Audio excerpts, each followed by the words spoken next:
Well, ladies and gentlemen, here we are again. It is Thursday. It is 12:30 Pacific, and it's DevCentral Connects. And today we are honored, and by honored, I mean really honored, to have my good friend, the man, the myth, the legend himself, Mr. Peter Silva. How are you doing today, man? I'm doing great, Mr. John Wagnon. Good to see you. Thanks for having me. Always a pleasure. I got to just say, shout out to you for all of the promo videos. You know, I don't know how deep the stash is of the, albums and songs, but I got a feeling you could go on for a long time on these things, man. Yeah, it often challenges the creativity, but I've listened to music all my life. I better be able to come up with something. No doubt. I love it, man. Every single week, I'm like, man, what is Peter going to use this week? It's awesome. It's so awesome. I thought of going to limericks at some point, but Yeah. Throw in some haikus or, iambic pentameter, or I don't know. I'm no poet, So it's good stuff, man. Good stuff. I got a lyric book too, sitting over here. Do you really? That is awesome. That's awesome. Well, hey, man, we've got an awesome show today. We got a couple of amazing people. These are the people that it's like they've forgotten more than any of us will ever learn in our lives. Kind of people, kind of smart people. But hey, before we get to that, I always ask Jason like a question just to kind of start the show off. And I never tell him what I'm going to ask him, which I think is awesome, right? Yeah. And so I had a little question for you as well. I know that you get up early in the morning on most days, maybe every day, I don't know, and you do a little walk. And so I was wondering, like, when it comes to like relaxation, kind of go chill out for a couple of minutes, what's your like go-to thing that you do? Oh, probably just hang out with my wife and we'll pull up, idiot videos like idiots in cars or cheaters getting caught or, cranes falling down. Or we really also like, the obake, the scary stories.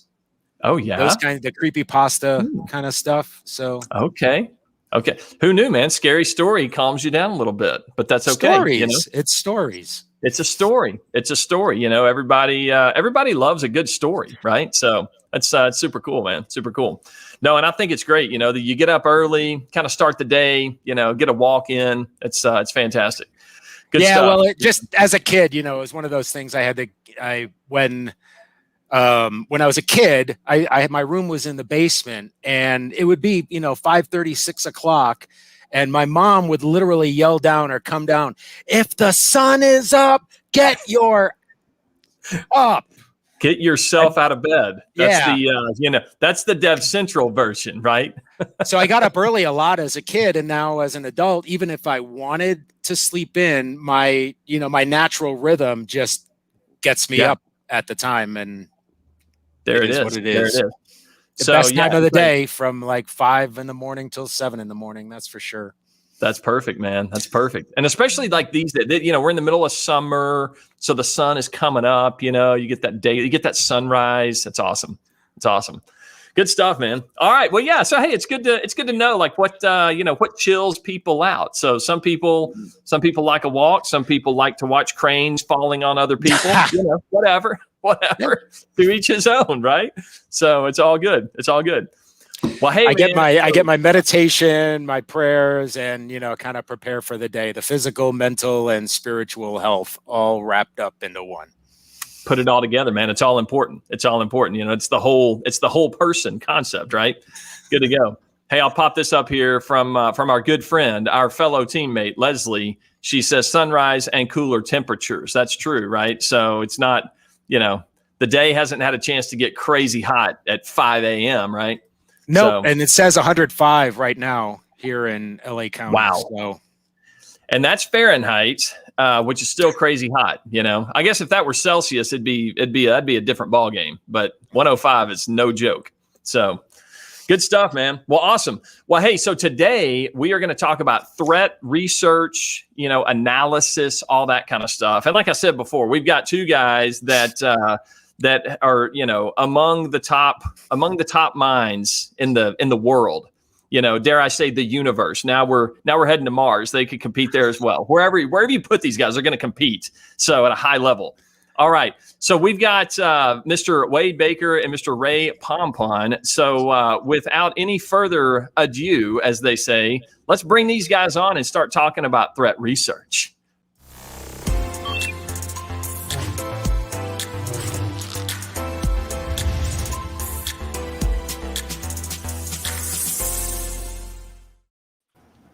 All righty, Mr. Ray, Mr. Wade, how are you guys doing today? Thanks for being on DevCentral Connects. I'm doing great.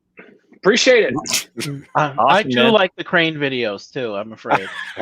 Ray, are you a crane dropping on people's head guy? So there's a short anecdote my wife likes to tell of me like on a vacation on a beach in Hawaii, and I'm reading a book about accidents. Crane falls on you? No, I'm reading the book, Normal Accidents, which I'm sure Wade you've read.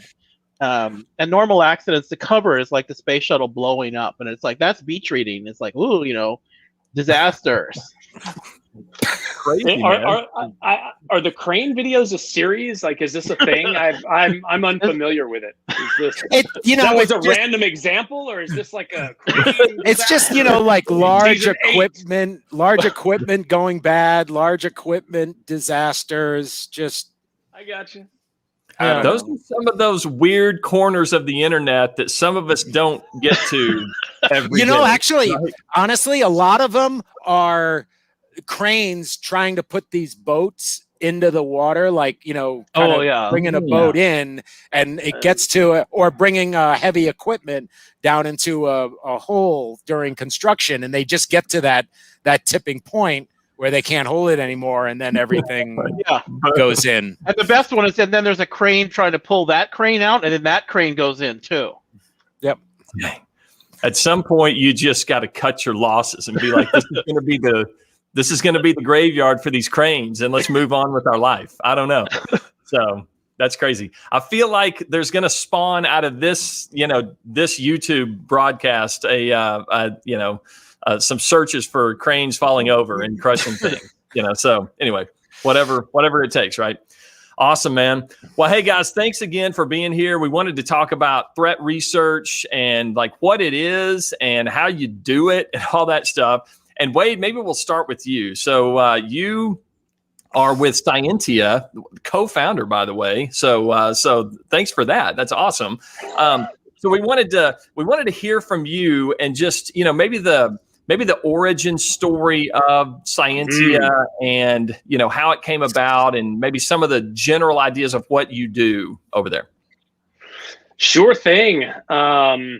Origin stories. Those are always good. So in a basket down a river, right? Yeah. Rocket from Krypton. Yes. So Cyentia, we are a security research and data science firm, just to throw that out there. Most of the things that we do are work with vendors like F5 to analyze data and publish security research. You'll see a lot of our stuff are jointly branded between us and some sponsoring vendor. But we love analyzing data and telling data-driven stories about security. And that can be threat. A lot of it is threat-related research, but a lot of it is the normal defensive kind of stuff as well. Remediation or how do we make decisions and that kind of thing. So that's what we do. And Cyentia honestly was born from the exact same thing. So for about a 10-year period, I was at Verizon and started the data breach investigations report there. And I think it was 2008, the first one published. And then the other co-founder of Cyentia joined a few years after that, Jay Jacobs, and was kind of the chief data scientist of the DBIR for a stretch there. And I wish I had a better story, but the honest truth is we really enjoyed analyzing security data and working with all the vendors and organizations that contribute data to that report. And we just thought, hey, I wonder, could we do this outside of Verizon? Is this a business model that can support itself as a business? And we decided to give it a shot, and here we are. So That's the origins of Cyentia. A lot of people ask about the name, by the way. What is it? Yeah. How do you pronounce it? Scientia is the Latin word for science or knowledge. So that's what we're going for ultimately. You know, if you cyberize it with a CY instead of SC, you get Scientia. So we're, you know, the science of cybersecurity is a good way to look at it. I see. So it's kind of this culmination or this amalgamation, if you will, of Latin and then throw in cyber. So yeah, it's the Latin makes it sound smart. So it elevates us a little bit, right? We can anything Latin just adds a few IQ points. Ooh, you know, those guys must be smart. I mean, they have to be smart, and they've got a periodic table. You know, there's coffee in this Dixie cup. I know this might trigger college days for a lot of viewers, but there's just coffee in here. It's iced coffee. Yeah. We need to get you one of these so you can get the F5 mug. Yeah, it's a little better. That's awesome. Yep. Yeah, my red Solo cup. I love it. Yeah, coffee, of course. Good stuff. Good stuff, man. Well, hey, thanks. Yeah, thanks for kind of giving us a little background on that. So, Ray, you are a friend of the show and have been on multiple times. We really appreciate it. But for those that have never been introduced to Ray Pompon, the legend himself, with F5 Labs, maybe give us a quick overview of F5 Labs and what you guys are doing over there. Sure. So yeah, I'm a longtime security guy, and I've been a big fan of Wade and his work for since the DBIR came out. That was kind of a game changer in the industry, and that really is some of the we've taken that to heart in labs, because what we really see out there in the universe is a lot of people throw out security advice or security anecdotes around, like, well, you need to do this and you need to do that. Insiders are the biggest threat. No, it's Russians are the biggest threat. It's like, what do we do? And he really started to make this move towards science, database driven decisions, evidence behind what we're saying. And so, the DBI really opened our eyes, go, oh, really? These are where the problems are. These are where the solutions are. And so F5 Labs really is trying to be that as well within F5. So we take data from all over F5, and, we have lots of security services, and we also get data from partners and friends. And we try to draw conclusions from that. And, we present as much data as we can transparently on the website to essentially help security decision makers fix their problems and spot threats as they come out. And we also add a lot of expertise. So all of us on Labs were longtime security veterans. We've been doing this at least a decade. And, there's many degrees on our team, masters and such. So all that expertise, we try to we take it to another level as well. As we'll add some, okay, here's how we can practically make use of this. We do a lot of CISO interviews. We actually have started a lot of education stuff. So there are a lot of people trying to get into the security field. So we've got articles online just trying to help people. Like, for example, we just did our big App Protect report, which I'm kind of got behind me, and that used the MITRE attack framework. And so we've just put out an article like, oh, let's try and explain this thing, because this is an unusual thing for some folks to wrap their heads around. But like I said, it's a lot of we want to kind of go in that model of not being, although we're part of F5, we actually don't promote products and we don't really talk about products. It's really about being part of the security community and providing that data.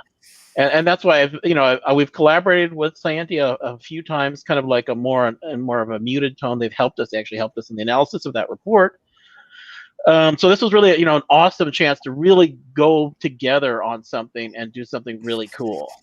And it's been really exciting. So I'm really excited to see what we've come up with. Yeah. I love it.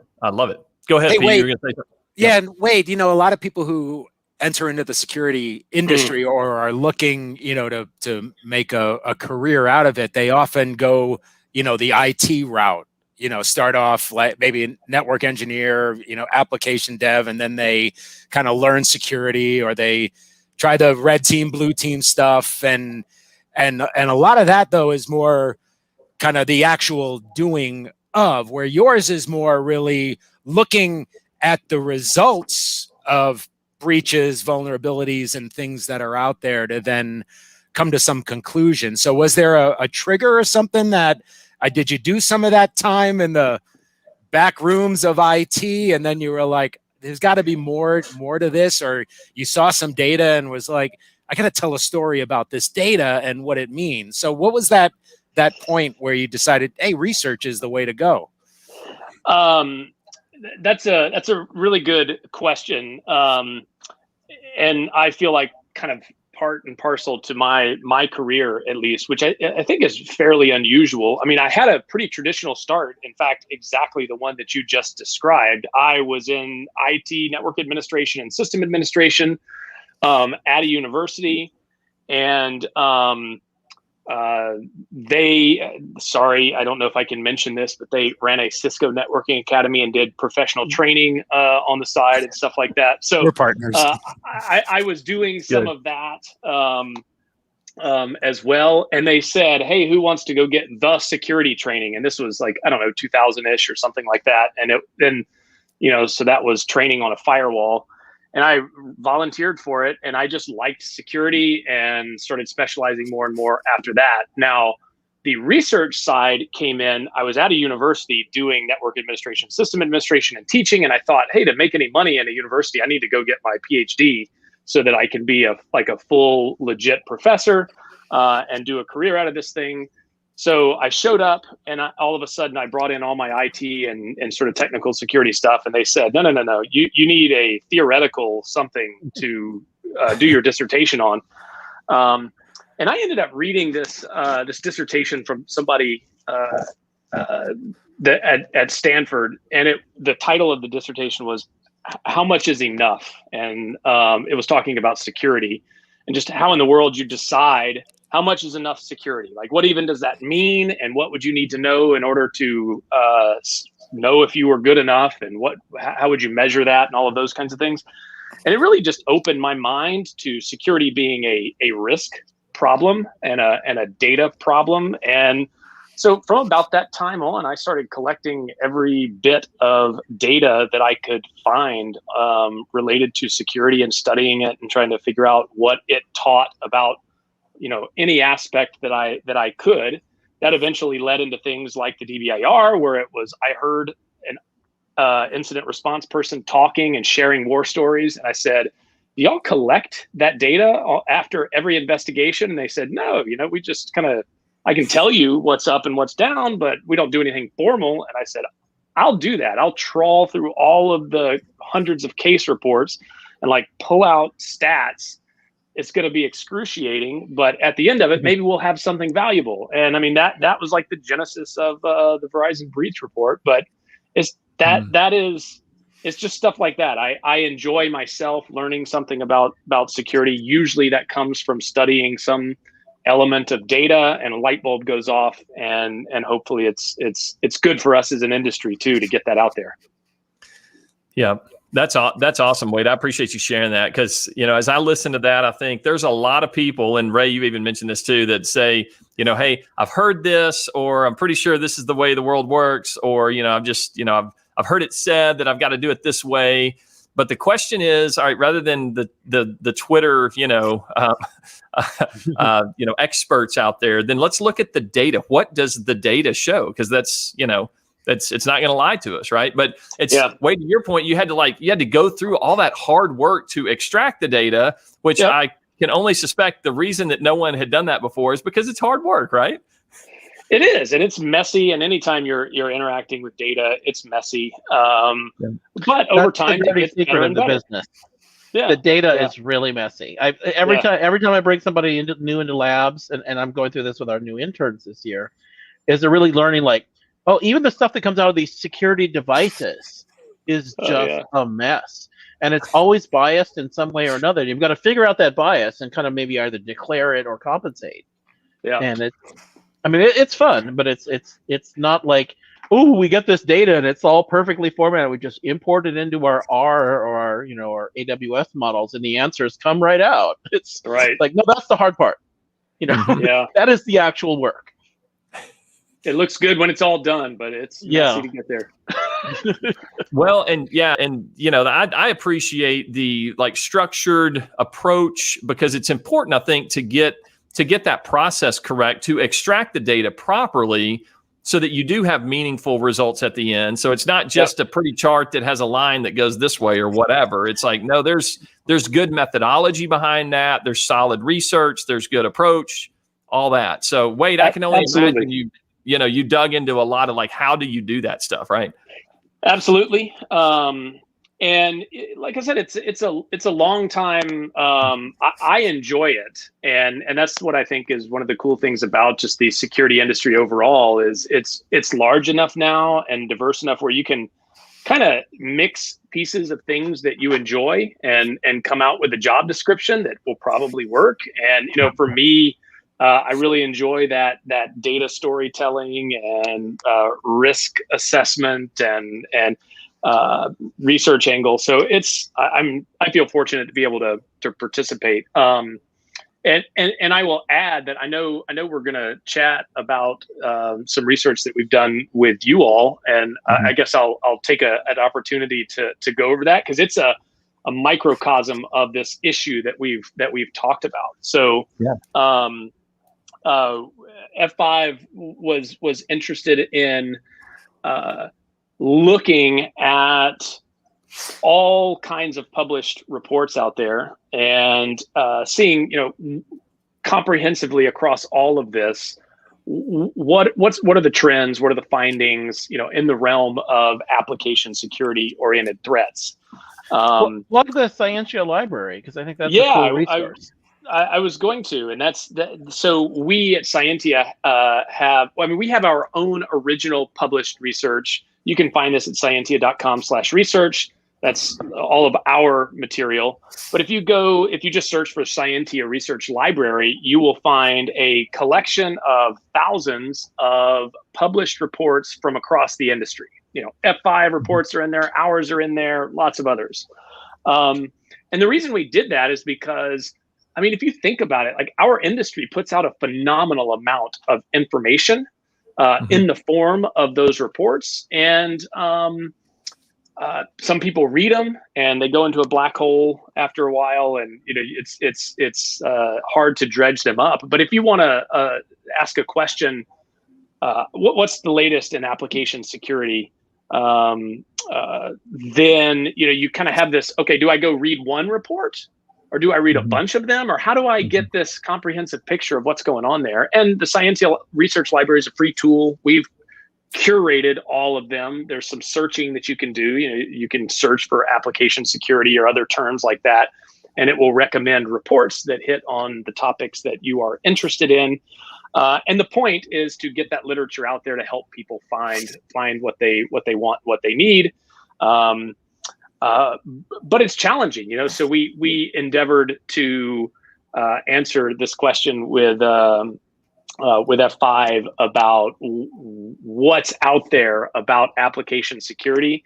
And to the point of messy data, I think we extracted a ton of findings, and I'm talking like 150 pages of extracted findings from all of these different reports, and everybody's talking about different stuff, and sometimes they're comparable, but to search through all of that and find apples and apples and oranges to try to see, okay, where do people agree, where do people disagree, was fascinating and frustrating. I'll use at the same time.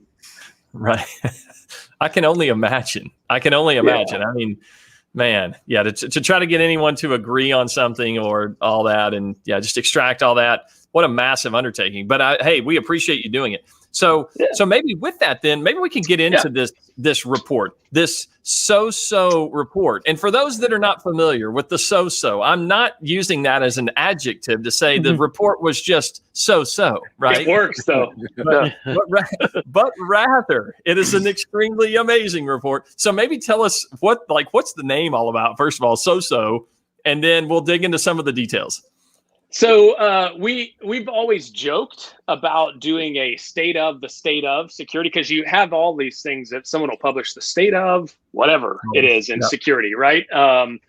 And so since we were going to be essentially going to all of these different individual state of security whatevers and trying to get the state of, we thought, let's do a state of application security report, or the so-so application security report.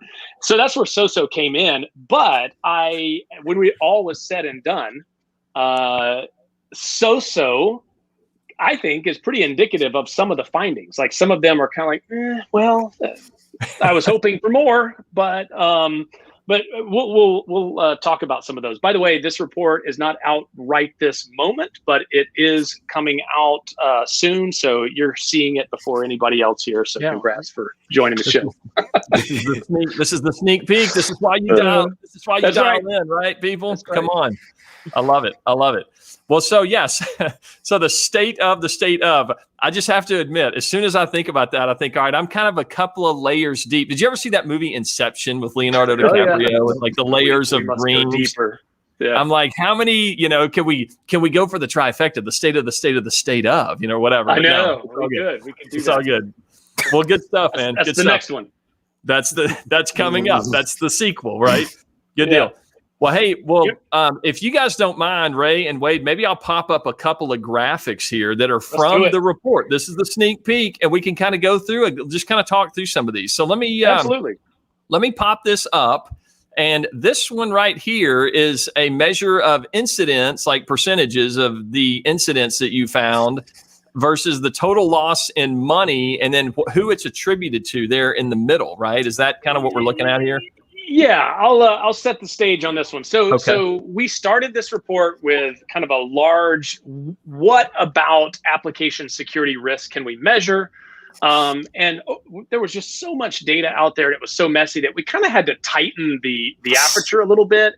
And so we really wanted to know, what can we learn about the role of application security in known incidents, right? And so we did that through several lenses. So this one is from a report that the Cyentia Institute did, where we took the 100 largest cybersecurity loss events in the last 5 years. And we got all kinds of public information about those. And we tried to figure out, all right, how did they occur? What were the techniques used and that kind of thing? How much losses were attributed? And so what you're seeing here, take credential theft, cracking stuff, reuse, et cetera. 32 of those 100 events, it was like 103, but let's keep it simple. 32 of those events involved that technique, some type of credential attack. And when I totaled all losses across those, there were 6.4 billion, or 25% of total losses were associated with that. And so, when you're asking the question of, when we look, and remember, this is the worst of the worst security incidents of the last 5 years. So if you are interested, is application security a big deal and the biggest incidents? You look at these and say, all right, credential attacks are number one, application attacks are number two, and there's probably a couple other things that you might maybe stick in that. But certainly number one and number two are highly, highly relevant to application security, right? Yep. And it's a strong signal that it's a big deal when we look at major incidents. So when you think back to your original DBIR, is there similarities? Have things changed from that first report to today? Because I can tell you, like, SQL injection's been around for 20 years. It absolutely has. And in fact, let's go to the next one, because that's exactly what we did in this next. So this chart takes all years, not all years of the DBIR, but in 2014, they started publishing these incident patterns. I forget exactly what they're called, but if you look at the DBIR and you're familiar with it, web application attacks is one of the main 9 patterns that they present every year. And they present that as a percentage of all breaches that were classified as a web application attack, and as a percentage of all incidents that fit that category.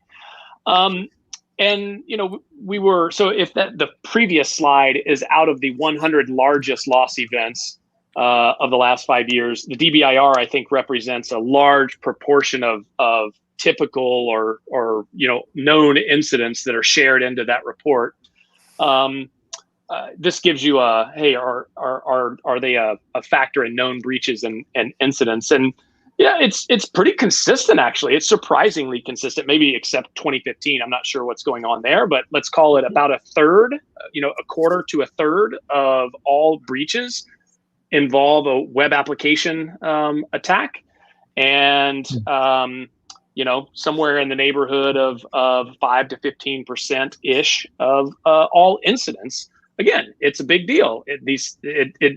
I don't know if that tells anybody anything new, but it certainly says that this is when you're figuring out your threat model and, hey, how is my organization at risk? At least a good chunk of that pie ought to be associated with web application oriented attacks. Mm-hmm. Yeah. And like you said, I mean, even if it's not something new, it at a minimum, I would think it reinforces the fact that, hey, this, like you said, this is a big deal. And and it's not going away. It's not going down. It's at least it's maintaining.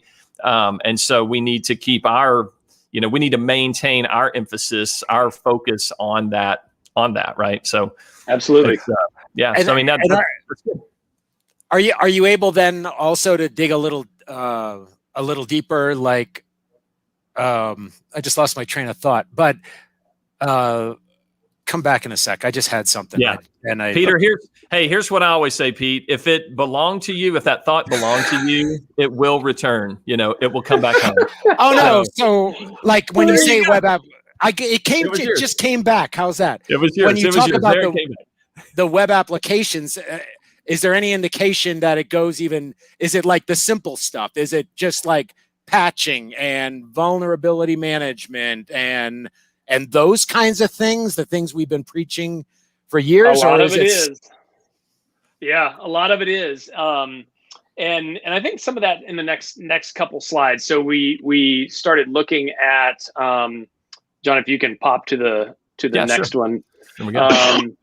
Sorry, this one is a little bit before that. So if you wouldn't mind, go to the next two. Yeah, go to the next one and then the next one. Sorry, we'll come back to those because those are interesting. Yeah. Yeah.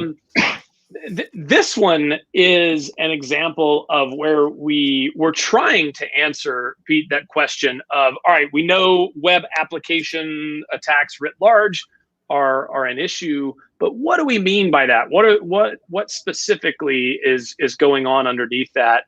And so we gathered a bunch of reports and tried to look at what are they reporting in terms of vulnerabilities and attacks. This is OWASP. If you're in this field, you probably recognize that. And we use that because we almost had to force a bunch of these reports into this framework because it was the only shred of comparable categories that were used. I mean, I feel your pain. I've done a lot of OWASP and framework forcing myself.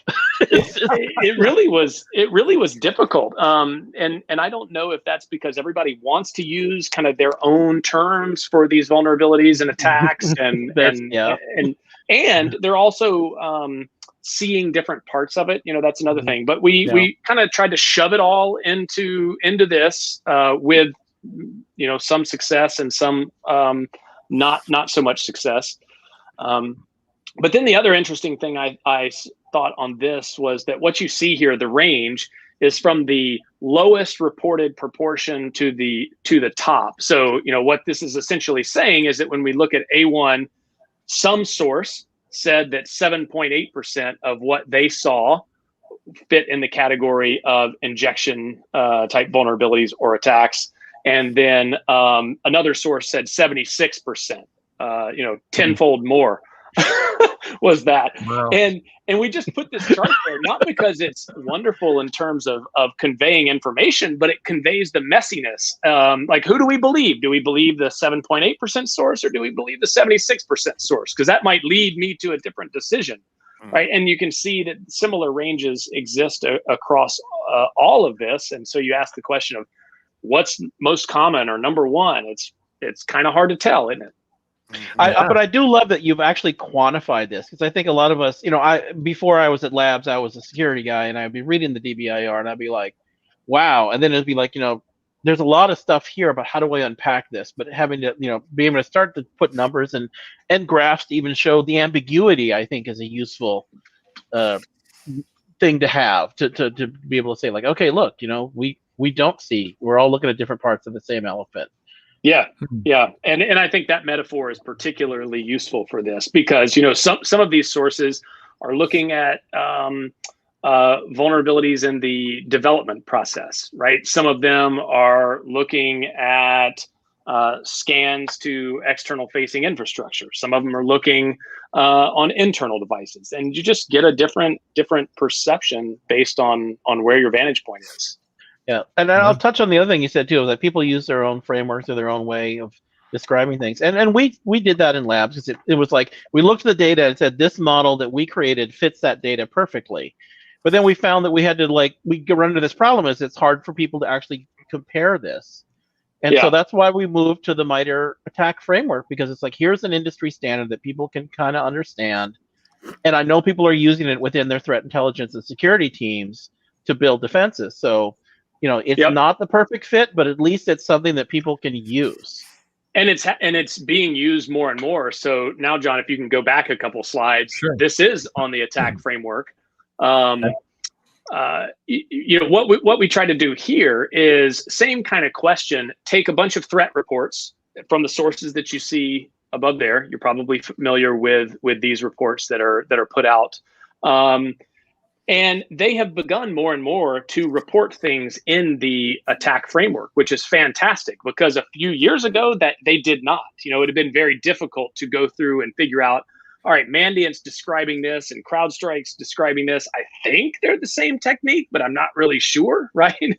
But now they are. And so what you're looking at here is we just took the, if you're familiar with MITRE ATT&CK, they have the initial access vector is part of that chain of attack, and the techniques used to gain initial access by adversaries are listed in the rows there, and we were just trying to rank them. And going back to web application oriented attacks, the topmost one, exploit public facing web applications, is the one that we were interested in.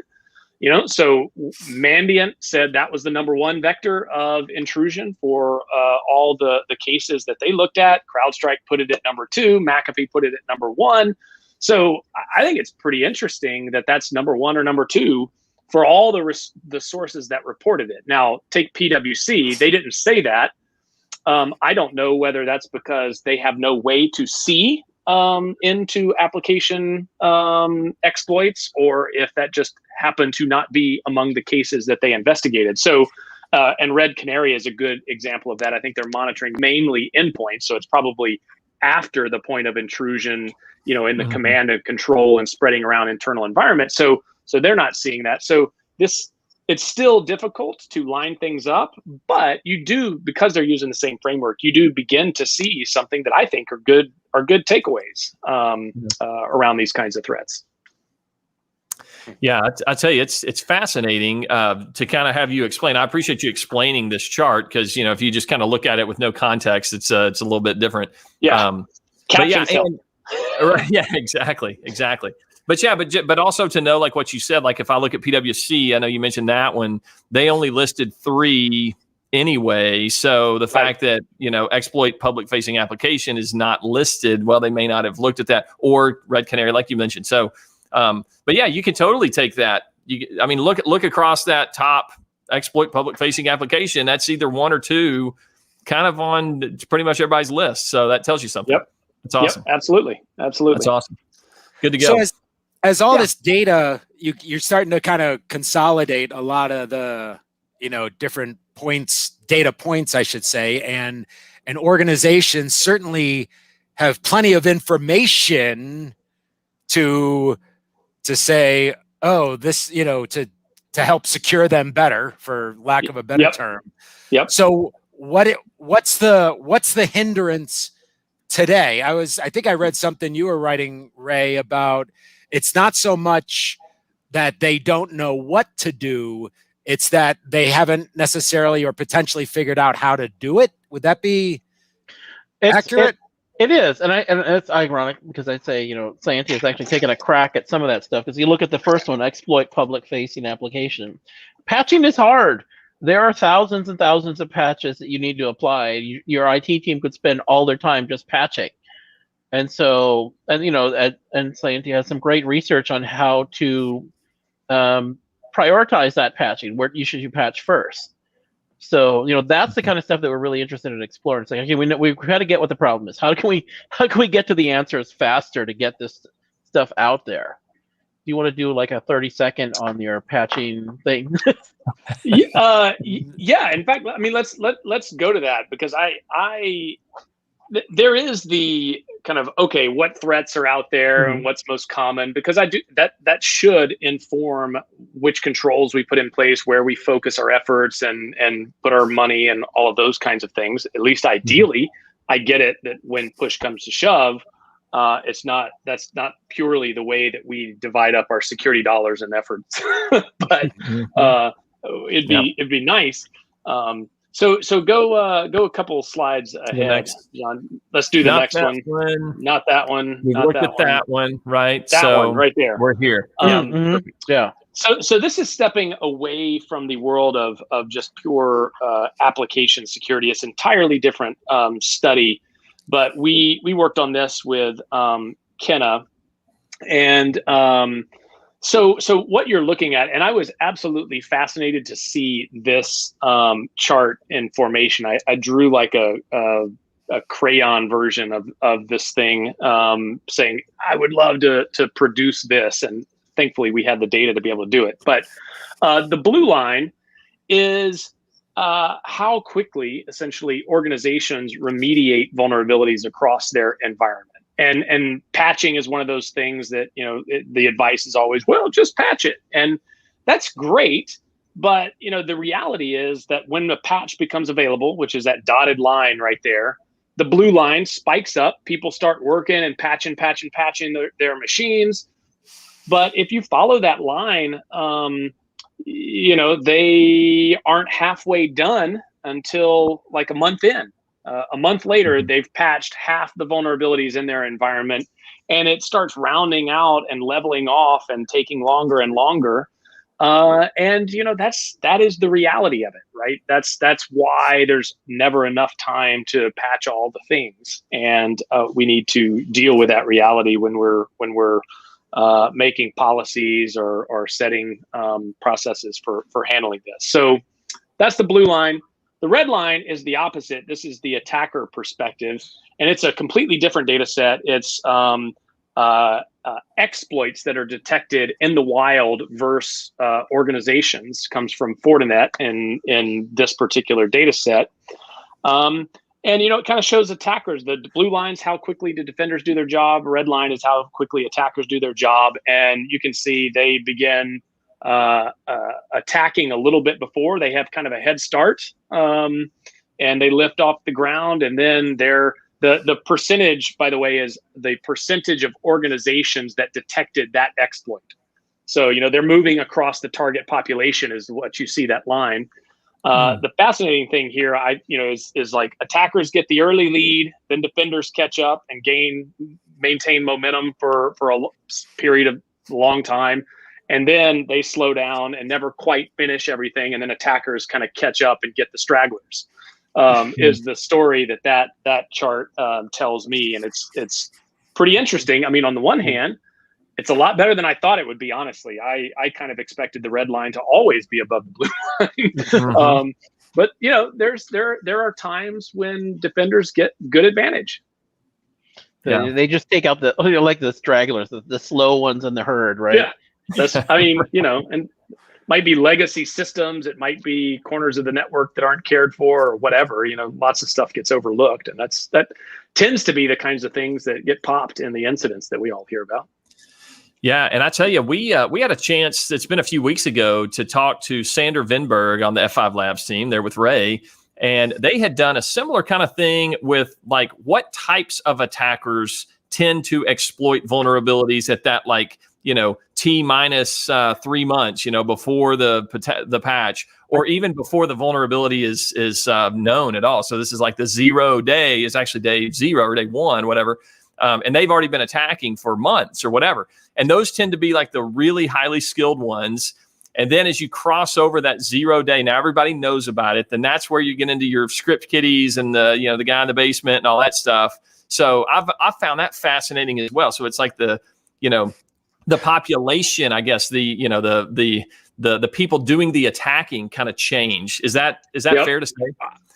I was going to say I was going to mention, Ray, kind of that. I think what John is mentioning is the credential stuffing.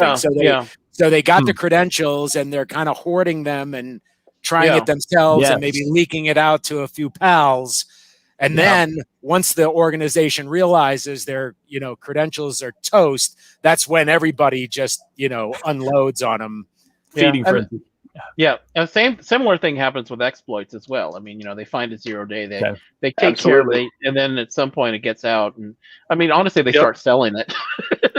Then and you can see it. that in this chart. It kind of is creeping off, and then it has that inflection point where it lifts off the ground, and that is pretty much the before a whole lot is known about the vulnerability. It's only known by a small portion of attackers, and then it probably gets weaponized, put in Metasploit or some other exploit kit, and then it takes off. Yeah. So yeah. Go ahead. Finish, Wade. Yeah, Wade. I'm sorry. I was just going to fast forward to the next slide, if you will, because I wanted to give F5 a few props. Sure. I know we're kind of getting close to time. So if you can just, in your mind, take those curves that I just showed you, this draws the exact same thing by different software and hardware platforms. The kind of question is, all right, if I'm measuring attacker defender advantage overall, how does that look for different software that's in my environment? Does particular types of platforms lend themselves to either defenders or attackers gaining the upper hand? So what you see here, I know it's hard to read, we'll zoom in a second, is just a bunch of different ones that is probably in your environment right now. The two that have the best defender advantage are Google and Microsoft, probably because they have a lot of automated patching. That tends to be easier and quicker. Then there's some pretty terrible ones. Drupal is the second row, third over. The red line is almost continually above the blue line. And there's some others there that might surprise you, but I'll just highlight F5, second row all the way over to the right.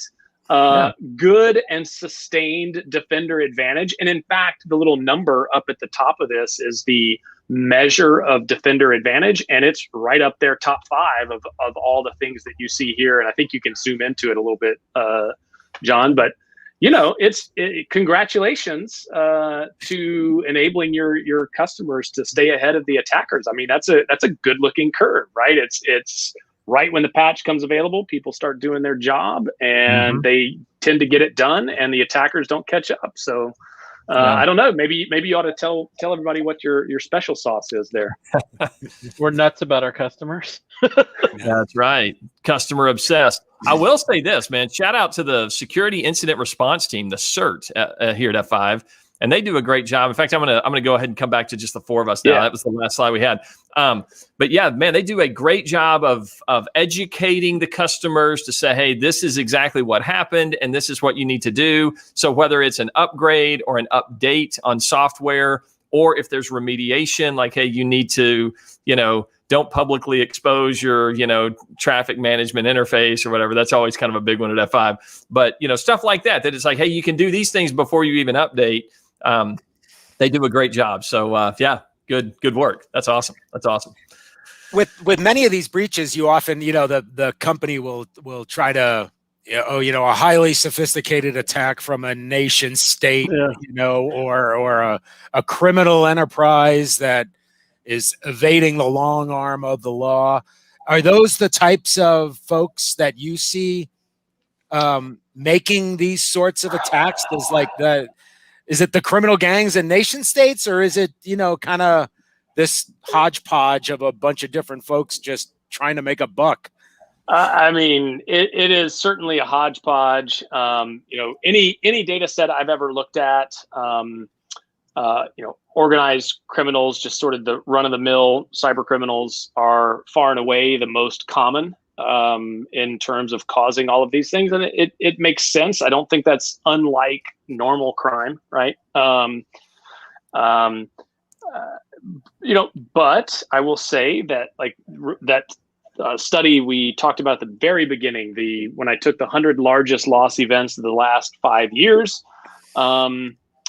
there was an unusually large component of those that tied back to state-affiliated and more sophisticated adversaries. And it was a good reminder for me that when it comes to the worst of the worst, it is often the more sophisticated, more skilled, more determined adversaries that are behind those things. So larger money backing, I should say. Yeah, exactly. Yeah. Attackers got to get paid too, so it's a job. They have kids to feed. Come on. Yeah. That's awesome. Is there like a biggest thing that you've noticed from, obviously a lot of things stay the same over time, but what would be, from that first report to the so now, is there anything where you're like, holy cow? Man, that is tough. I would say if there's sort of one thing, and it's a big thing, is just the all the business and process that has evolved in the world of cyber threats. You look back a long time ago and it was just a few people screwing around, and they might go, oops, I just released a massive internet worm. I didn't intend for it to, spread as far and as fast as it did. To now where it's all intentional and it operates like a business and just all of that kind of stuff. And I really think that's one of the prime drivers of all the other indications and signs that we see, right? Is that it's sustained, very savvy people behind it. Yeah. And does it just keep getting worse, or are organizations making some progress to actually defend and protect themselves from the slew of attacks that are out there? Again, tough to say. I have kind of different glimpses. Like when I did those attacker defender curves, I was very surprised and pleased to see that defenders do have some advantage there. Back when I was with the DBIR, we used to do this. I called it the detection deficit. How fast do attackers do their job and how fast do defenders detect it? And over the 10 years that I was there, those lines were diverging. In other words, attackers were increasing at a faster rate than defenders were improving, which was kind of depressing. And I don't know where that stands nowadays, but I always hear cat and mouse applied to security. I think it is. We make improvements, they make improvements, we make improvements, they make improvements, and that's the way it goes. Well, and often they're not hindered by policy or budget or. Oh, they have budget. I mean, yeah, but you know what I'm saying. Yeah. Like moral standards and laws and stuff. Like whatever. Yeah. Whatever. Yeah. That's an afterthought, or not even a thought. Whatever. Good stuff. Hey, I wanted to give a quick shout out to our good friend, Mr. Daniel Wolf. He had a little comment here, and maybe this is just kind of, hey, just keep your head on a swivel out there, people on the internet. The hacker known as Max is actually a 55-year-old woman from Russia, so just beware. And then also shout out to you, Dr. Wade. Which I meant to say doctor, but yeah, man, Daniel noticed the Falcon behind your shoulder. Good deal. There, so good deal. Yeah, awesome, man. Very astute observers here on DevCentral Connects. There we go. I love it. Well, and especially since we were talking about it earlier. Yeah, I was gonna say. So you're seeing the Wade's vacation home, I guess. Whereas like his normal office where I do chat with him is like he's got some awesome toys. It's like my kids come in and it's like, oh, look at that, is that Voltron? I'm like, yeah. It's like, wow, it's just this is just one awesome token representative. You have to have it. Yeah. So Ray, maybe your kids could be like, Dad, that's my like Christmas list right there.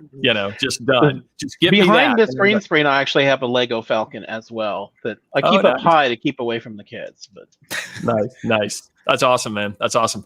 Well, hey guys, so we're about 5 minutes out here. I wanted to give you kind of a quick word if you wanted to, any last thoughts. I know we could spend hours on the so report, which by the way, after we've talked a little bit about this thing, after we've got a bit of a taste, I have to say it's not so in my mind. It's like phenomenal, right? It's so. Anyway, so Ray, maybe we'll start with you and any kind of thoughts, working with Cyentia and doing this report, and then Wade will give you the last word. So Ray, what do you think, man? Really excited about this report. So we did some more. We added some analysis to that. So we have a little section in the report where we talk about that. Sander Binberg, who's been on the show, and maybe we'll bring him back to talk about the report. Kind of also try to tie together. He's really cool because he kind of takes it to the next level and kind of gives you the economic, cultural aspects of our field that are kind of always there that we as techies don't really see. So we had some interesting observations about the sort of the state of the state that I think folks will be very excited to read. Yep. That's awesome. Hey, which really quick, Wade, before you go, I'm going to pop this up there. Our good friend, that's Morgan, says, always enjoying reading your reports, gents. So I think to both of you, Cyentia and F5 Labs, really great work. We'll so shout out. Thanks for reading them. That's awesome. Yeah. You got People fans read out them, there. we can write them. So that's right. That's right. Awesome. So Wade, any thoughts before we get out of here? I will just say that I would, as a community, trying to raise the bar on reports that are out there. If you have favorite vendors and they have good data, encourage them to share that. Encourage them to share it in a way that helps you, because ultimately that's why they're doing this. I know a lot of vendors publish research for a marketing reason. But there's no reason why you can't do something for good marketing and good research too. So if you, as consumers of that research, you have a lot of power to incentivize them to produce good, useful research. So use your power wisely is I think my closing remark there. I'll plus one on that, because I think our team gets a lot of mileage out of when our customers come and say that was some great research and reporting, because then we can take that and say, hey, yeah, look, they really like our stuff. Can we do more? So. That's awesome. And hey, and really quick before we say goodbye to you guys, I'll pop up another comment that just came in again. That's Morgan. Don't drown them in marketing language versus technical or statistical analysis. And I'll pop up the last one here. And humor is also good, which I appreciate you guys, keeping everything a little bit light, a little bit fun, right? We can have fun here, even though it's serious business with web, security and cybersecurity and all that stuff. So awesome, man. Well, gentlemen, it's been an absolute pleasure. I feel like these times just go by like that fast. It's like we look down, it's like, what, an hour, like an actual hour, but there it is. So, man, we are all the better for spending this last hour with you guys. I really appreciate all the work you do, and just want to say thanks again for being on DevCentral Connects. Appreciate it. Pressure. Thanks for coming. Awesome, man. You guys have a great day. All right. Well, Pete, my man, that was awesome. What do you think? That was pretty fun. Yeah, that was awesome. That's always fun. It's always fun. It's a little different being here than behind, but either way works for me. Oh, I love it, man. Great job. Yeah, I appreciate you filling in. I know Jason's appreciative, having it's like calling in the closer, like, hey man, bring in the power right-hander to just close this game out, Peter Silva. So good stuff. Bench. There he is, man. Hey, so next week, back again, 12:30 Pacific, Jason will be here and gonna have another great show. And it's always great to connect with all of you on DevCentral Connects. And man, I mean, this is what makes the community great, is that we can continue to stay creative. Yeah, go ahead, Pete. And just don't forget about Tuesday, 8:30 a.m. We have our automation and orchestration office hours. That should be pretty fun too.